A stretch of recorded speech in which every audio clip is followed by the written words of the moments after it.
Trouble shooter, పాలిటిక్స్లో మీడియాలో ఆయనకున్న పేరు. ట్రబుల్ మేకర్, సిద్దిపేటకు వెళితే వినిపించే పేరు. పాలిటిక్స్లో ట్రబుల్స్కు చెక్ పెడతాడని పేరున్న వ్యక్తి రైతుల పాలిట ట్రబుల్ మేకర్గా మారాడు. రంగనాయక సాగర్ ప్రాజెక్టు మాటున హరీష్ రావు చేసిన అక్రమాల చిట్టాను క్రిస్టల్ క్లారిటీతో, పిన్ పాయింట్స్, డీటెయిల్స్తో బిగ్ టీవీ ది నేకెడ్ ట్రూత్లో ఇప్పటికే ఎక్స్క్లూజివ్గా టెలికాస్ట్ చేసింది. కానీ కథ అక్కడితో ఆగిందా? హరీష్ రావు చేసిన అక్రమాలు ఇవేనా? ఈ క్వశ్చన్స్కి ఆన్సర్ నో. తెలిసింది కొంతే, తెలియాల్సింది కొండంత అందన్న ఆరోపణలు చాలా ఉన్నాయి. వాటిలో కొన్నింటిని ఇప్పుడు చూద్దాం. హరీష్ రావు బీఆర్ఎస్ పార్టీలో అత్యంత కీలక నేతల్లో ఒకరు. ఓ రకంగా చెప్పాలంటే నెంబర్ 3. ఆయన వాగ్దాటికి, ప్రశ్నల పరంపరకు ఫ్యాన్స్ ఉన్నారు. కానీ ఆ వాగ్దాటి మాటున దాగి ఉన్న దౌర్జన్యాలు, దుర్మార్గాలు ఇప్పుడిప్పుడే బయటకు వస్తున్నాయి. రంగనాయక సాగర్ భూసేకరణ పేరుతో కొట్టేసిన భూమిని ఫామ్ హౌస్గా ఎలా మార్చుకున్నారో ఇప్పటికే కళ్ళకు కట్టినట్టు చూపించాం.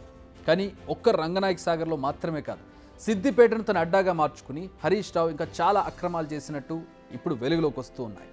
రంగనాయక సాగర్, కొండపోచమ్మ సాగర్, మల్లన్న సాగర్, ఇలా సాగర్ ఏదైనా ప్రజల పొట్టగొట్టినట్టుగా హరీష్ రావుపై ఆరోపణలు వస్తూ ఉన్నాయి. ప్రాజెక్టుల పేరుతో భూములు తీసుకుని సొంత ప్రయోజనాలు తీర్చుకున్నారనే ఆరోపణలున్నాయి. కేసీఆర్ మానసపుత్రికైన ధరణిని అడ్డు పెట్టుకుని రికార్డులు మార్చినట్టుగా చెప్తున్నారు. లీగల్గా ఎలాంటి ఇబ్బందులు రాకుండా ముందుగానే జాగ్రత్త పడ్డారు. కానీ నిజం నిప్పు లాంటిది. ఎప్పటికైనా చేసిన తప్పు బయటికి రాక తప్పదు. ఈ సాగర్లు మాత్రమే కాదు, హరీష్ రావు సొంత గ్రామం తోటపల్లిలో కూడా ఇలాంటి అక్రమమే జరిగినట్టుగా ఆరోపణలు వినిపిస్తూ ఉన్నాయి. తోటపల్లిలో రిజర్వాయర్ కడతామని భూసేకరణ చేశారు. తోటపల్లి రిజర్వాయర్ కేసీఆర్ చేతుల మీదుగా భూమి పూజ కూడా చేశారు. కానీ ప్రాజెక్టు క్యాన్సిల్ అయింది, నిర్మాణం అటకెక్కింది. మరి రైతుల నుంచి సేకరించిన భూములు వెనక్కి ఇవ్వాలి కదా, కానీ అలా జరగలేదు. ఏళ్లు గడుస్తున్నా భూములు ఇంకా అలానే ఉన్నాయి. ఇప్పుడు ఈ భూములపై కూడా అనేక అనుమానాలు వస్తున్నాయి. ఈ భూములు ఇప్పుడు ఎవరి పేరుపై ఉన్నాయి? నేతలు, అధికారులు కలిసి పనిచేసుకున్నారా? అందుకే భూములు రైతులకు తిరిగి ఇవ్వడం లేదా? ఇప్పుడు ఈ అనుమానాలు వస్తున్నాయి. త్వరలోనే ఈ లెక్కలు కూడా తెరపైకి తీసుకొస్తాం. ఇవే కాదు, సిద్దిపేటలోని కోమటి చెరువు విషయంలో కూడా ఇవే ఆరోపణలు వినిపిస్తున్నాయి.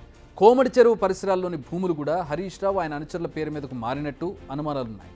సిద్దిపేట కలెక్టరేట్ కూడా ఊరవతల ఎక్కడో నిర్మించడంపై కూడా ఇప్పుడు అనేక అనుమానాలు తెరపైకి వస్తున్నాయి. అంతేకాదు, మెడికల్ కాలేజ్ కోసం సేకరించిన భూముల్లో కూడా చేతివాటం జరిగిందన్న ఆరోపణలు జోరుగా వినిపిస్తున్నాయి. ఒక్క రంగనాయక సాగర్ మాత్రమే కాదు, బీఆర్ఎస్ హయాంలో ప్రాజెక్టుల పేరుతో ప్రభుత్వం వేల ఎకరాల భూమిని సేకరించింది. మరి ఆ సమయంలో ముందుగా గ్రామాల్లో గ్రామ సభలు ఏర్పాటు చేశారా? యజమానుల ఆమోదం లేకుండా భూములు తీసుకున్నారా? లేదంటే దౌర్జన్యం చేశారా? పోనీ తీసుకున్న భూములకైనా సరైన ధర ఇచ్చారా? అయిన వాళ్లకో రేటు, కాని వాళ్లకు మరో రేటు ఎందుకు ఇవ్వాల్సి వచ్చింది? 2013 భూసేకరణ చట్టాన్ని ఎందుకు పక్కన పెట్టేశారు? అక్రమంగా 123 జీవోను ఎందుకు తీసుకొచ్చారు? బలవంతంగా ఎందుకు భూములు లాక్కున్నారు? ప్రాజెక్టులు కట్టగా మిగిలిన మిగులు భూములు లీడర్ల చేతికి ఎలా వచ్చాయి? ఈ ప్రశ్నలు ఇప్పుడే కాదు, ఎప్పటి నుంచో ఉన్నాయి. కానీ ఈరోజు సాక్ష్యాధారాలతో బిగ్ టీవీ బయటపెట్టింది అంతే. చట్టం ఎవరికీ చుట్టం కాదు. చట్టం ముందు అందరూ సమానులే. ఇప్పుడు హరీష్ రావుతో పాటు ప్రభుత్వాధికారులు ఈ ప్రశ్నలకు సమాధానం చెప్పాల్సిందే. హరీష్ రావు అడుగులకు మడుగులెత్తిన ప్రభుత్వాధికారులను గుర్తించాలి. హరీష్ రావుతో పాటు వారిపై కూడా క్రిమినల్ కేసులు పెట్టాలి. న్యాయస్థానం ముందు నిలబెట్టాలి. తిన్నదంతా కక్కించాలి. రైతులకు న్యాయం చేయాలి. ఇప్పుడు ఇవే డిమాండ్లు సిద్దిపేటలో వినిపిస్తున్నాయి. ఇలా రైతులను నిండా ముంచిన హరీష్ రావు ఇప్పుడు రైతు సమస్యలంటూ పోరాడుతున్నారు. పంటలు ఎండిపోతున్నాయంటూ శోకాలు పెడుతున్నారు. రైతుకు అన్యాయం జరుగుతుందంటూ ఆవేదన చెందుతున్నారు. ప్రాజెక్టులకే కాదు, బీఆర్ఎస్ హయాంలో ప్రతి జిల్లాలో కలెక్టరేట్లను నిర్మించారు. అయితే స్థలాల ఎంపిక వెనుక కూడా స్వప్రయోజనాలను చూసుకున్నారన్న ఆరోపణలున్నాయి. ఈ స్థలాలను రియల్ ఎస్టేట్ సంస్థలకు లాభం చేకూరేలా ఆ ప్రాంతాల్లో సెలెక్ట్ చేశారన్న ఆరోపణలు కూడా ఉన్నాయి. ఇప్పుడు గత ప్రభుత్వ పాలసీలపై ఫోకస్ చేయాల్సిన టైం వచ్చింది. ప్రజల సంక్షేమమే తమ బాధ్యతగా భావించి మాకున్న వనరులను ఉపయోగించి దర్యాప్తు చేసి ది నేకెడ్ ట్రూత్ ద్వారా ఈ భాగోతాలన్నీ వెలుగులోకి తీసుకొచ్చాం.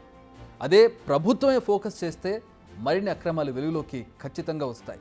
వాటికి చెక్ చెప్పి బాధితులకు న్యాయం చేయాల్సిన బాధ్యత ఇప్పుడు సర్కార్దే. ప్రజలు కూడా అదే కోరుకుంటున్నారు.